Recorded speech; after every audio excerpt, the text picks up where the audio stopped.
ఎవరి మీద కోపగించుకుంటున్నాడు? దేవుడు చేసిన పనిని బట్టి కోపగించుకుంటున్నాడు. ఎందుకో తెలుసా? నువ్వెలాగూ వాళ్ళు వచ్చేసి పశ్చాత్తాపపడి కన్నీరు కార్చి మొర పెడితే నువ్వెలాగూ క్షమిస్తావు. అలా క్షమించేదానికి నన్నెందుకు ఆ సముద్రంలో వెళ్తుంటే ప్రశాంతంగా వెళ్ళనీయకుండా నన్నెందుకు తీసుకురావాలి, నాకెందుకు ఆ శ్రమ పెట్టాలి, నన్నెందుకు సముద్రంలో పడేయాలి, ఆ 3 రోజుల ఆ చేప కడుపులో నేనెందుకు ఉండాలి? ఇదంతా నీకు తెలుసుగా. నువ్వు నాకు ముందే తెలుసు, నేను నా దేశంలో ఉన్నప్పుడే తెలుసు నువ్వు ప్రార్థిస్తే క్షమిస్తావని, నువ్వు కనికరిస్తావని. మరి అంతోటి దానికి నేనెందుకు అని కోపగించుకుంటున్నాడంట. కోపగించుకు యోనా 3 రోజులు చేప కడుపులో ఉంటే యోనా ప్రార్థన ఆలకించి బ్రతికించి మళ్ళీ సువార్తికునిగా ప్రవక్తగా పంపించాడే. యోనానైతే కాపాడాలంట, కానీ ఆ ప్రజలు కాపాడకూడదంట. యోనా యొక్క ఉద్దేశం స్వార్థపూరితమైనటువంటి ఆలోచన దేవుని బిడ్డల్లో ఉండాల్సింది. నా వరకే, నా దేవుడు, నాతోనే, నా పిల్లలు, నా దేవుడు నా తండ్రి అనుకోవటంలో తప్పు లేదు, కానీ నన్నే దీవించాలి, నన్నే ఆశీర్వదించాలి, నన్నే వాడుకోవాలి. వేరొకరు వాడబడితే చూడలేం, వేరొకరు పాటలు పాడితే చూడలేం, వేరొకరు దేవుని సేవకులకు దగ్గరగా వెళ్తే చూడలేము. ఆ మనస్సు మనలో ఉండకూడదు. దేవుడు అందరినీ ప్రేమిస్తున్నాడు. ఒక్క నీ కోసమే నీ ప్రార్థన విని నిన్ను కాపాడిన దేవుడు అన్ని లక్షల మంది గోనపట్ట కట్టుకొని పసిపిల్లలు జంతువులు కూడా నీళ్లు తాగకుండా ఉపవాసం ఉండి పశ్చాత్తాప పడితే దేవుడు కనికరించకుండా ఉంటాడా? ఇన్ని లక్షల మంది ప్రజలు నశించిపోవటం దేవునికి ఇష్టమా? ఇదే మాట ఇప్పుడు మిమ్మల్ని అడుగుతున్నాడు దేవుడు. ఈ ప్రజలు నశించిపోవటము అది న్యాయమా? యోనాకి న్యాయమా? తర్వాత మనకి న్యాయమా? ఇది ఆ ప్రజలు నశించిపోతుంటే నీకు భారము లేదా? ఈరోజు దేవుడు మనతో మాట్లాడేది, దేవుని సన్నిధిని కోరుకో. ఆ సన్నిధి నీలో ఉంటే భారం వస్తుంది. ఆ భారం నీలో ఉంటే నీ శరీరాన్ని ప్రేమించవు.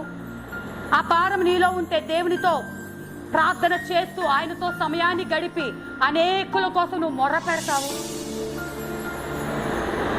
ఎంతమందిని మనం రక్షించుకుందాం, ఎంతమందికి సువార్త ప్రకటించాం, చెప్పగలుగుతున్నామా? మేము ఇలా రక్షించామని, మా ద్వారా ఇంతమంది రక్షణ పొందారు, ఇంతమంది రక్షణ పొందారు.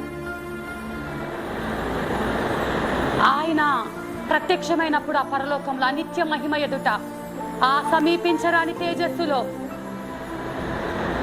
జయించిన వారితో కలిసి, ఇందాక పాట పాడినప్పుడు నాకు ఆ పాట అంటే ఎంతో ఇష్టము, పరవశించిపోతే ఆ పాట అంటే నాకు అంత ఇష్టము. ఆయనను చూచినప్పుడు ఏమైపోతామో, మన బ్రతుకేమైపోతుందో.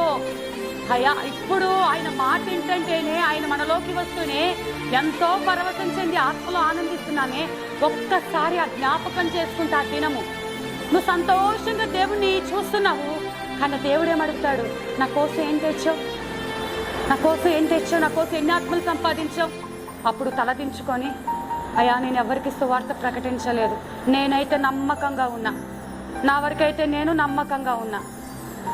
నిన్ను బట్టి దేవుడు సంతోషిస్తాడా? నీకు కిరీటం ఇస్తాడా? నీకు క్రొత్త పేరు పెడతాడా? నీకు బహుమతులు ఇస్తాడా? ఆయన పోలికలో నీవు ఉండాలి అంటే నీకోసం, ఇదిగో ప్రభువా, ఇంతమంది నీ కోసం సంపాదించుకున్నా, ఇన్ని ఆత్మలు, నీ ఇంట్లో పని చేసేవారు, నువ్వు వెళ్తున్న యజమానులు, నీ పక్కన వారు, నువ్వెవరికి కనిపిస్తావు వారికి సువార్త ప్రకటిస్తూనే ఉండాలి. ప్రార్థన చేస్తూ సువార్త ప్రకటించడం ఒకటే కాదు, నువ్వు చెప్పిన తరువాత గంటల గంటలు ఆ యొక్క జాన్ ఆక్సిటోబీ గారు 6 గంటలు ప్రార్థన చేసినట్టు, హిజ్కియా ఫ్రాన్సిస్ గారు ఆ యొక్క చిన్న వయసులోనే ప్రార్థన చేసినట్టు మనం ఎంత సమయము ప్రార్థనతో గడుపుతామో, నువ్వు ఎంత సమయం ప్రార్థనలో గడుపుతావో, ఆ ప్రార్థన నువ్వు అలా బయటకు వెళ్తూ ఉంటే, నువ్వేమి మంచి పట్టు వస్త్రాలు ధరించుకోలేకపోయినా ఆయన సన్నిధి నీతో మోసుకొని పోవునప్పుడు నీ చుట్టూ ఎక్కడైనా కూడా దురాత్మల సమూహం ఉంటే కేకలు పెట్టి పారిపోతాయండి. హల్లెలూయా! అటువంటి సన్నిధి నువ్వు క్యారీ చేయాలి, అటువంటి సన్నిధిని నువ్వు మోసుకొని పోవాలి, అటువంటి శక్తితో నువ్వు నింపబడాలి. ఎక్కడి నుంచి వస్తుంది ప్రభువా అంటే, ఆయన సన్నిధికి దగ్గరగా ఉండటం, లోబడటం, ఆయన మాట వినటం, గంటల గంటలు ప్రార్థన చేయటం, ఆత్మల పట్ల భారం కలిగి ఉండటం, ఎంత కష్టమైన భరించటం. వాళ్ళు నిజమే, వాళ్ళు చెడిపోయిన వాళ్లే, వాళ్ళు పాపం చేసిన వాళ్లే, దేవుని దృష్టికి ఘోరమైన పాపం చేసిన వాళ్లే, కానీ నువ్వు తీర్పు తీర్చడానికి వీలు లేదు. నువ్వు తీర్పు తీర్చడానికి కాదు దేవుడు మనల్ని ఎన్నుకున్నది, మనం ప్రేమించడానికి దేవుడు మనల్ని ఎన్నుకొని ఉంటున్నాడు. హల్లెలూయా.